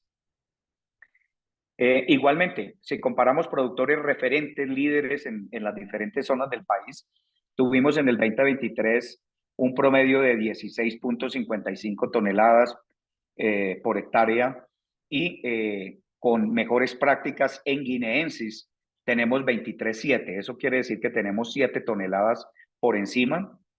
Y cuando tenemos el híbrido, pues tenemos comparado con guineense, 7 toneladas también adicionales, todo eso por el efecto de lana y por la mayor productividad que el híbrido, ese potencial de rendimiento que tiene el híbrido. Aquí, pues las mejores prácticas, la polinización, punto óptimo de cosecha, nutrición balanceada, establecimiento de coberturas, manejo fitosanitario, que fue parte de lo que mostraron nuestros compañeros en las otras líneas. En mejores prácticas implementadas a nivel de los palmicultores, este es el impacto, este realmente es el impacto, es cuánta área los productores están adoptando en cada una de las tecnologías. Y tenemos unas tecnologías con un impacto bastante grande, como por ejemplo en tema de manejo fitosanitario, aplicación biomasa, aplicación nutrición balanceada, manejo fitosanitario. Estos solamente son aquellos productores que están trabajando con los POAs, planes operativos anuales que equivalen a unas 280.000 hectáreas. Los productores están adoptando más tecnologías en sus plantaciones. Siguiente. ¿Cómo se está proyectando la productividad? Aquí no me quiero detener mucho, pero aquí lo que estamos diciendo es que si aplicamos, los productores siguen aplicando esas tecnologías, si los productores siguen organizados, si los productores siguen con ese apoyo en el tema de la asistencia técnica, pues vamos a tener las diferentes zonas y subzonas con unas proyecciones entre el 2024 y el 2026, donde se están proyectando esas diferentes productividades que vamos a tener en los siguientes años. La siguiente. Esto ha sido también fruto a que se ha fortalecido el capital humano con esos equipos de asistencia técnica. Podemos ver cómo hoy en el 2023 tenemos alrededor de 300 técnicos, cómo se ha distribuido los equipos, mucho en el tema agronómico, pero hay un componente importante en lo social, en lo ambiental, y cómo vemos que los equipos se van estabilizando en los núcleos, en las asociaciones, y vamos teniendo, y comparado con el 2020, hemos tenido un incremento de capital humano del 58%. Eso para poder hacer mejor prestación de servicios y coberturas con los núcleos. En plantas de beneficio hemos desarrollado acciones de capacitación y evaluación, unificación de criterios hacia evaluación y conformación de racimos de fruta fresca, acompañamiento en los POAs, herramientas para el diagnóstico y prácticas en calidad del aceite. Importante en este 2023 cómo se tiene referenciación de costos en procesamiento. Tenemos unos boletines de indicadores de productividad en palmas en planta de beneficio, donde tenemos registros de producción, tenemos registros de producción, o sea, tenemos unas informaciones muy importantes a nivel de cada una de las zonas, y esto se está haciendo exclusivamente en planta de beneficio como seguimiento a los costos y variables de procesamiento de racimos de fruta. Y también para indicar de que tecnologías como medición de balance de pérdidas, metodología para evaluación de la calidad, tecnología preclarificador, sistemas de tratamiento, son tecnologías que ustedes ven acá como se han adoptado en más de un 90%. Pero todavía hay otras tecnologías en las cuales pues están en menos del 62 al 69%, pero vemos también cómo ha habido un impacto en la adopción de esas tecnologías en planta de beneficio. En los eventos de extensión, claves para esa adopción y adaptación, esto es un componente muy importante.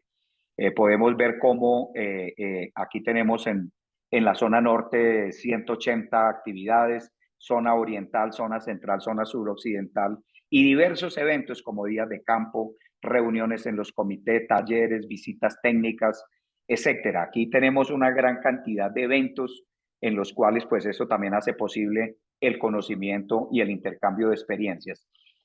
Como también podemos ver en que la reunión técnica nacional del año 2023 tuvimos una cifra récord de 1.623 asistentes con 69 presentaciones de experiencia, 190 expositores, o sea, cada año la vara va siendo mucho más alta. Los campos experimentales son sitios claves en la investigación, pero también en la transferencia de tecnología. Aquí queremos simplemente mencionar que hemos tenido casi un 38% de todos los visitantes a los campos experimentales son de productores. Cada día los productores están conociendo más sus campos experimentales y el intercambio de experiencia que en él se hace. Con esto, muchas gracias y entonces sigue la línea de sostenibilidad. Gracias, Catherine. Muchas gracias, Jorge Alonso, por tu presentación. Y bueno, vamos a cerrar hoy con la intervención de Jenny Carolina Valencia, que nos acompaña para contarnos los avances de esta línea. Muy buenos días, Caterina, a todos los que nos acompañan. ¿Me confirma si se escucha bien? Sí, perfecto. Listo. Bueno, muy buenos días para todos. El día de hoy, en el marco de lo que son los avances de la línea de sostenibilidad, es muy importante recordar que esta línea es una línea integral que está compuesta por una labor que hace Cenipalma desde lo que es el origen Colombia sostenible, pero que hay otros ejes donde también participa Fede Palma y APS Colombia. En este caso, en la rendición de cuentas, nos vamos a concentrar dentro de las actividades relacionadas con Colombia Origen Sostenible. Adelante, por favor. En este caso, lo que queremos socializar el día de hoy es lo relacionado con ese producto principal que está vinculado a tecnologías para la producción ambientalmente sostenible en cultivo y en planta de beneficio. Nuestra principal herramienta que se ha venido trabajando en el sector para esto es los índices de sostenibilidad. Para esto, entonces, tenemos dos herramientas, una dirigida al levantamiento de información en plantación, que es lo que venimos haciendo de mano con los equipos de asistencia técnica, de levantar ese IDS. Recordemos que el IDS, su unidad de estudio, es el predio. Entonces, lo que vemos allí, en el 2023, cerramos con 4.719 fincas con información levantada en sostenibilidad. El índice lo que hace es recopilar e identificar cuál es el estado de implementación de esas prácticas que esperamos sean implementadas para lograr la sostenibilidad en los tres ejes: social, ambiental y económico. ¿Cuál ha sido el resultado de ese trabajo?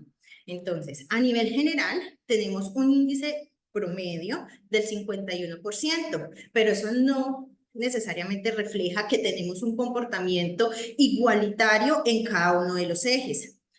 Como lo podemos observar en esta diapositiva, el eje económico es donde tenemos la mayor fortaleza. Nuestros agricultores y nuestros equipos técnicos han venido cerrando esas brechas en torno a la productividad y lo veíamos también en los resultados de la línea de adopción participativa. Sin embargo, tenemos un espacio muy importante para cerrar brechas.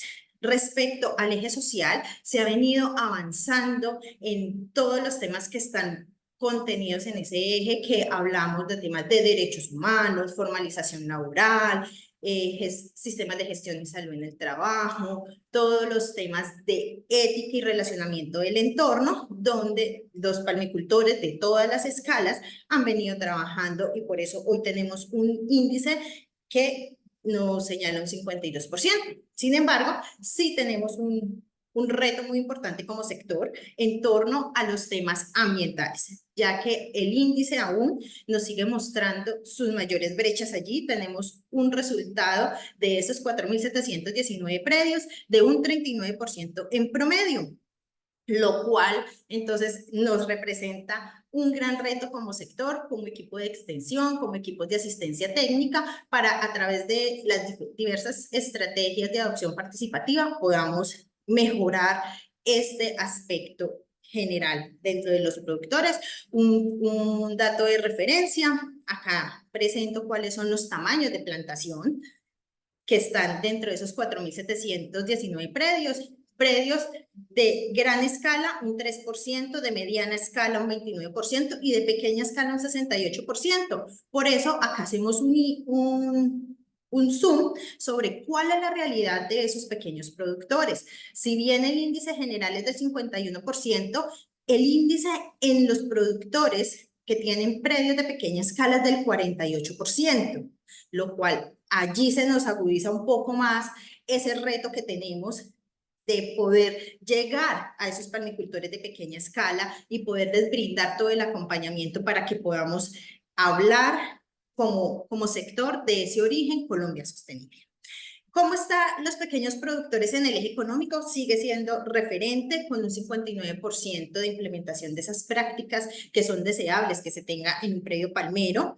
En el eje social tenemos un panorama diferente al que veíamos en las estadísticas nacionales de un 48%, y la tendencia respecto a los temas ambientales se mantiene, donde estamos en un riesgo alto con un 36%. Recordemos, por favor, que la escala de valoración del IDS de plantaciones de 0 a 40% es un índice de riesgo alto, o sea que tenemos que cerrar, lo ideal es cerrar rápidamente algunas brechas que están poniendo en riesgo incluso la producción. Eso que nos reúne aquí, que es la producción de fruto y de aceite. En el rango medio son aquellos índices que están entre el 40 y el 70%. Sin embargo, acá es importante resaltar que los productores de pequeña escala están hacia el límite inferior de ese rango y ya la generalidad nacional ya está más cercano a esa media. Y por último, los índices que están con un índice superior al 70% son aquellos que tienen un riesgo bajo y lo vamos a ver más adelante. Eso respecto al índice de plantación. Respecto al índice de sostenibilidad en planta de beneficio, también se cuenta con un instrumento. Este instrumento lo que busca es apoyar a los núcleos, a los empresarios, a que puedan identificar el estado de implementación y de cumplimiento normativo en los tres ejes: económico, ambiental y social. Aquí entonces tenemos un panorama diferente porque las normas son mucho más estrictas con las empresas y eso obliga a que ellos estén sintonizados un poco más con este cumplimiento normativo y con la adopción de esas prácticas. Y aquí tenemos entonces un índice general del 90% con la relevancia de los aspectos económicos de un 91%.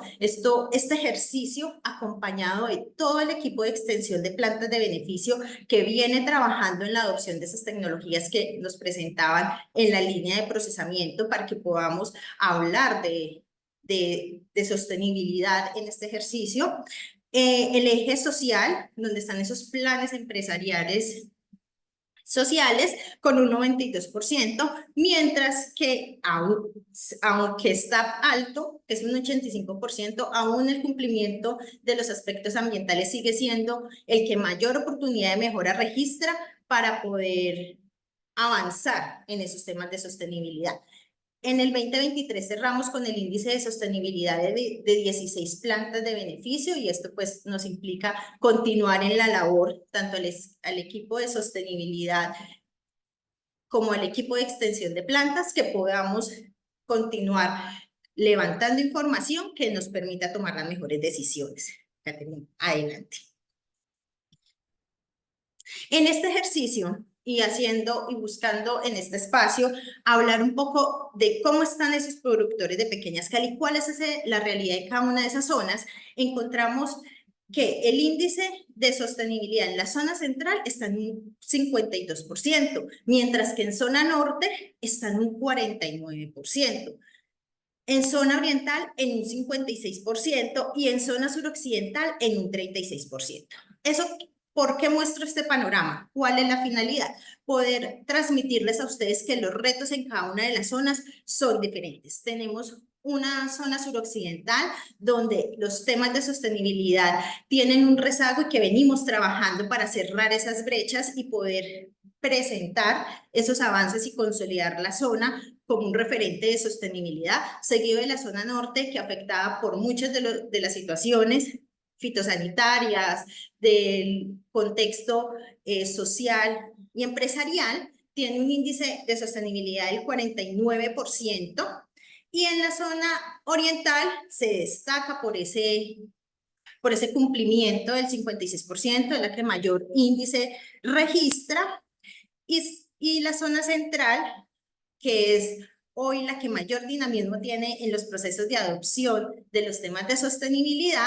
Como lo pueden ver, se cuenta con un registro de 2.225 predios con índice de sostenibilidad, tiene un promedio del 52. Algo importante resaltar acá, el eje económico es el que brilla en cada una de las zonas, es el más alto, y el eje ambiental es el que representa mayor reto para cada uno para nuestros equipos. Y los productores. Miremos entonces cómo es la realidad de los productores de pequeña escala.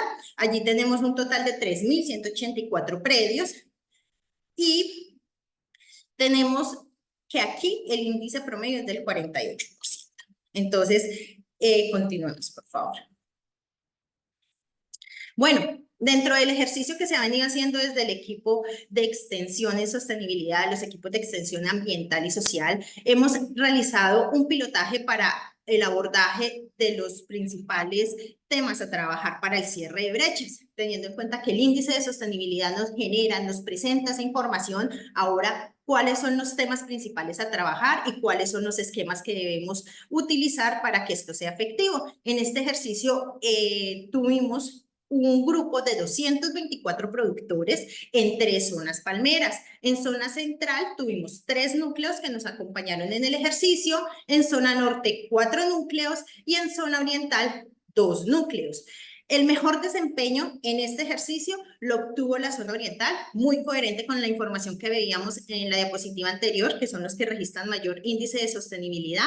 En este ejercicio tuvimos un grupo de 87 productores y predios que acompañamos y su índice, su mejora promedio con el acompañamiento en cada uno de los temas que veíamos acá es del 9,8%, seguido de la zona central, donde tuvimos un grupo de 55 productores que tuvieron una mejora promedio del 8%, y en zona norte tuvimos un grupo más nutrido, 82 productores, con un promedio de 5,1%. ¿Qué es lo importante de este ejercicio? Que podamos comprender que es muy importante tener información diagnóstica y a partir de ella tomar decisiones y empezar a promover la adopción de esas prácticas y poder como equipo, tanto los equipos de asistencia técnica como el equipo de extensión, poder hacer esas sinergias para esos cierres de brechas. ¿Cuáles fueron los principales temas tratados en este proceso? Gestión operativa, manejo de la biomasa, orientación y planificación al diseño y establecimiento de la plantación, todos los temas relacionados con toma de análisis tanto foliares como de suelo, planes de fertilización y evidencia de la presencia dentro de la frontera agrícola. Esto buscando garantizar la sostenibilidad. Respecto al eje social, los principales temas trabajados son formalidad laboral, política de ética y bienestar, buzón de sugerencias para todo el relacionamiento con el entorno, divulgación de las políticas con un énfasis en los derechos humanos y los sistemas de gestión de salud y seguridad en el trabajo. En el eje ambiental es robusto, son varios aspectos, destacamos en este caso todo el tema de protección hídrica, tratamiento de aguas residuales domésticas y no domésticas, toda la implementación de procedimientos operativos estándar, el uso eficiente del agua, el manejo de los residuos sólidos, la implementación de ABC, herramientas de manejo del paisaje y sobre todo las evidencias de la cero deforestación, que es un compromiso sectorial. Acá entonces esto es un esfuerzo conjunto entre el equipo de extensión, el modelo de asistencia técnica planificada, de la voluntad de los productores y de diversas estrategias como finca tipo y red de productores sostenibles. Catherine, continuemos, por favor.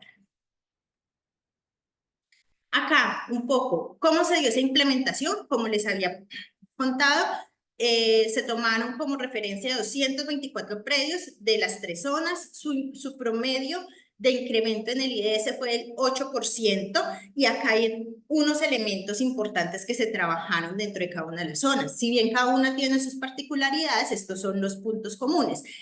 Estos referentes que ven allí en porcentuales corresponden a dónde llegamos en promedio en la zona, aumentando el índice de sostenibilidad por eje. Entonces, empecemos por los temas ambientales, que era donde más rezago teníamos. Allí entonces hablamos de todos los temas de señalización, de implementación de sistemas de tratamiento de aguas, tanto residuales, ya sea sistemas de tratamiento de aguas residuales para las aguas domésticas, pero para las aguas servidas, residuos de agroquímicos, las biocamas o las mesas biológicas.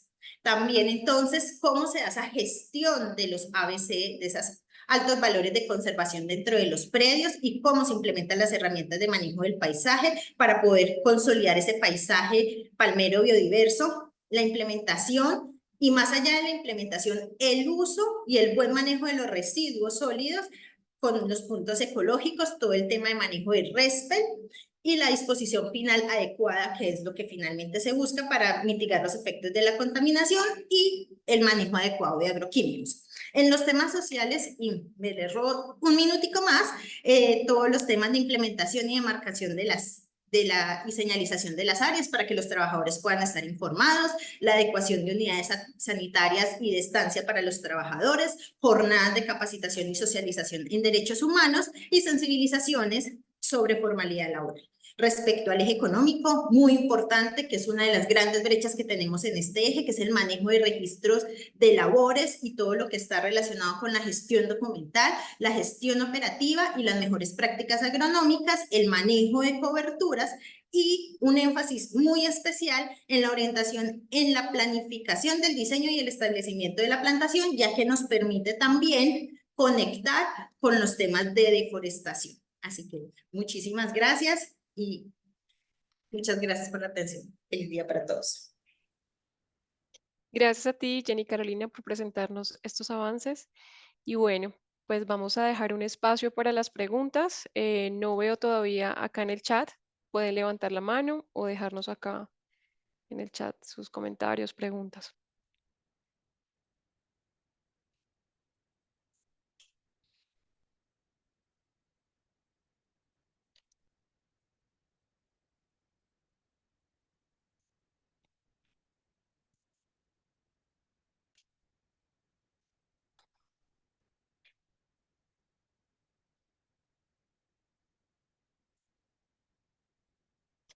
Carlos, adelante.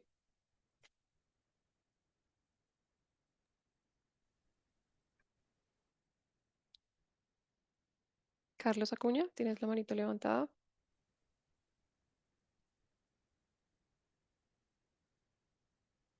Buenos días. Buenos días. No, mi pregunta que está relacionada es, acá en la zona norte de Santander, ¿dónde están los centros de acopio para el manejo de los residuos peligrosos?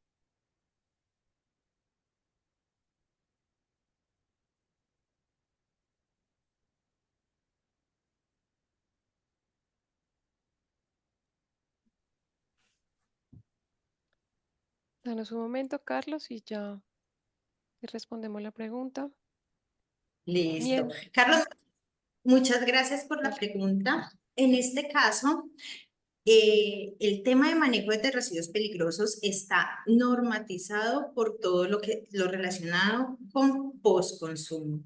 Acá lo que se trabaja con los núcleos palmeros es contactar una empresa que está autorizada por el Ministerio de Ambiente y el ANLA al transporte, almacenamiento y disposición final de estos residuos y se hacen unas campañas específicas para poder garantizar los volúmenes y la disposición final. Con los núcleos, en este caso, se hacen unos ejercicios. Algunos núcleos tienen zonas de almacenamiento de estos residuos, se acopian y se entregan. En algunos casos, cuando no se cuenta con estos espacios, se hacen jornadas para que los productores lleven los que tienen acopiados y se entreguen a la empresa. Pero nosotros desde Extensión lo que generamos en cada uno de los predios es que se pueda implementar un sitio adecuado para el almacenamiento de estos residuos, que se lleve tanto las entradas como las salidas de estos residuos y se pueda garantizar todo el balance de masas relacionado. En algunas zonas específicas no hay puntos fijos. No se cuenta con puntos fijos, sino que se hacen campañas para que puedan ser entregados por los productores. Entonces, ahí, Carlos, tenemos la estrategia de poder contar en los predios que vienen implementando estas prácticas de esos puntos de acopio con los núcleos, entonces se generan los espacios para hacer acopio transitorio y entrega y se generan alianzas, en este caso también Fede Palma, que tiene desde la gerencia de sostenibilidad, tiene unos convenios con esas empresas, en conjunto generamos esos espacios. Justamente por eso, Carlos, porque en las zonas, en la mayoría de las zonas no tenemos puntos fijos. Entonces, es una cadena de adopción de prácticas que nos permite ese resultado. Muchas gracias, Jenny Carolina. Y ahora le damos paso a Edgar Cepeda, que tiene la mano levantada también. Buenos días, ¿me escuchan? Sí, perfecto. Bueno, buenos días para todos. Muchas gracias por la oportunidad. Aprovecho para felicitarlos. Yo creo que esta metodología y estos espacios de poder mantener a toda la cadena del sector de Palma informados de cómo van los avances en cada una de las áreas que le competen a Cenipalma, desde su área de extensión, investigación, validación, todo el área de proceso. Yo creo que este informe que nos han dado cada uno de los exponentes nos deja muy bien tateados e informados sobre esos avances. Yo tengo más que preguntas, una preocupación, y es para, yo creo que el ingeniero Iván Ayala nos podría ayudar un poquito en ese sentido. Hoy en día, pues, todo el tema de productividad y la megameta que el sector se ha trazado, pues ha llevado a que las casas que producen las semillas, pues también se hayan enfocado muchísimo en lograr que los materiales cada día sean más productivos. Pero estamos encontrando en varios de esos materiales de las casas productoras de semillas en campo en los primeros años muchísimos problemas sanitarios, una mayor susceptibilidad a temas que antes en los materiales de hace 20 y pico, 30 años eran mucho más rústicos. Ahorita estamos encontrando problemas sanitarios y muchos temas que están conduciendo a que si no hay un buen protocolo del manejo de enfermedades, y me voy a referir especialmente a la PC, terminan esos problemas que uno no sabe si son de orden genético o de predisposición del material. Algo tuvo que pasar en esa cadena donde hubo esa modificación genética para hacer que esos materiales sean más productivos, a que también sean más susceptibles a la pudrición de cogollo. Hay un fenómeno que se está presentando ahorita en todos los materiales. Yo me acuerdo que ese tema o ese problema siempre existió toda la vida, que es el famoso mal de juventud. Pero ese mal de juventud antes solo daba en las hojas ya formadas, nunca se presentaba en el área del cogollo. Pero ahorita sí se está presentando en el área del cogollo, y desafortunadamente si no hay una buena logística, un buen protocolo de detención oportuna y rápida, termina convirtiéndose allí en una pudrición de cogollo, porque pues lógicamente hay un deterioro del tejido, y si no hay intervención de manejo, con lo que sea, con productos, con algún retiro del tejido, aplicación de productos, pues termina generándose allí un proceso de afectación por hongos y por bacterias que terminan afectando dramáticamente el cogollo y llevando casi que a que la palma en su juventud se demore mucho tiempo en recuperarse o se muera. Entonces es una pregunta para Iván, que me gustaría que Cenipalma, no sé si lo puede hacer, una mayor intervención en la calidad de esos materiales y en la logística que están haciendo las casas comerciales, porque las casas comerciales de semillas, pues ante tanto pedido de semilla, ellos tienen que vender, y entonces se les olvida un poquito el tema de los protocolos que deben tener ellos ajustados para evitar que esto pase. Y al doctor Jorge Alonso, pues también quería felicitarlo. Yo creo que ese tema de lograr que el área de extensión masifique el acompañamiento a los productores pequeños y medianos que adolecen de ella, yo creo que eso va a llevar a que se pueda alcanzar en el menor tiempo posible la mega meta de productividad del cultivo. Muchas gracias.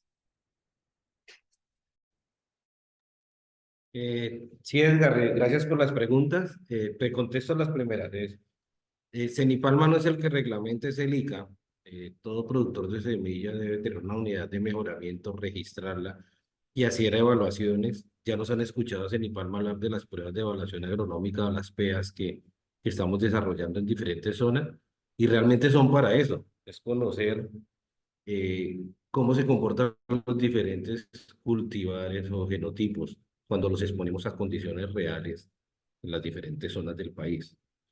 Cenipalma lo debe hacer, pero no solo lo debe hacer Cenipalma, sino toda empresa o comercializadora de semilla en el país.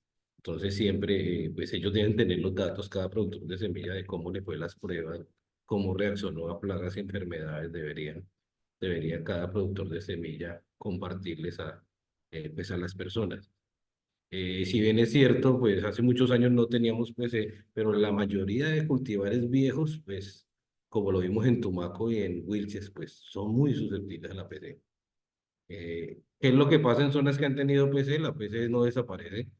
Por más que sembremos híbrido, lo vimos en Tumaco, volvemos a sembrar guinensis y son afectados por la PC en los primeros meses y en menos de 3 años ya podemos tener unas incidencias muy altas cuando los cultivares son muy susceptibles.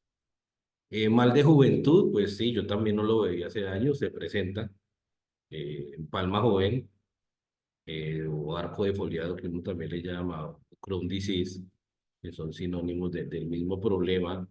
Sí lo he visto en varios cultivares, pero yo recuerdo que hace años también aparecía. De pronto es que nos acostumbramos que todas nuestras plantaciones viejas eran casi de la misma edad y no tuvimos como esos tiempos acelerados de renovación. Es, específicamente ese caso es algo que desaparece, pero Edgar tiene razones. Pues como tienen afectaciones en el tejido, pueden llegar otras cosas ahí que se podrían complicar. Pero cuando se le hace un buen manejo, mal de juventud, pues de ahí no pasa y por eso se llama mal de juventud. Luego desaparece y son palmas igualmente muy productivas cuando son de programas de mejoramiento serios. Y ese es el otro mensaje. Es compren semilla registrada. Hemos hecho una campaña desde Cenipalma con Fedepalma y el ICA para fomentar eso, no compren semilla de dudosa procedencia y dudosos cultivares. Muchas gracias.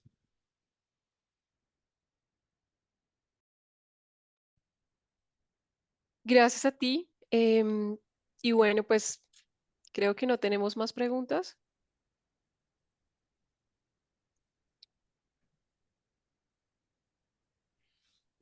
Si no hay más preguntas, pues yo sí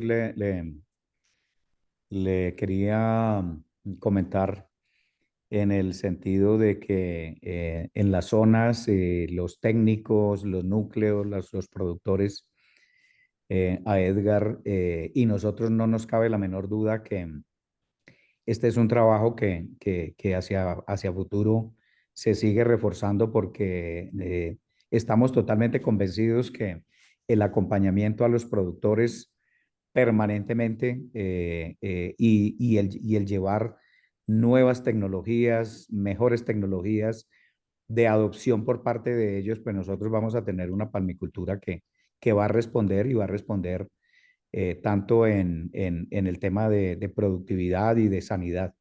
Entonces, muchas gracias por tus comentarios, porque pues esto es lo que vemos, lo que estamos viendo cada día en cada una de las zonas.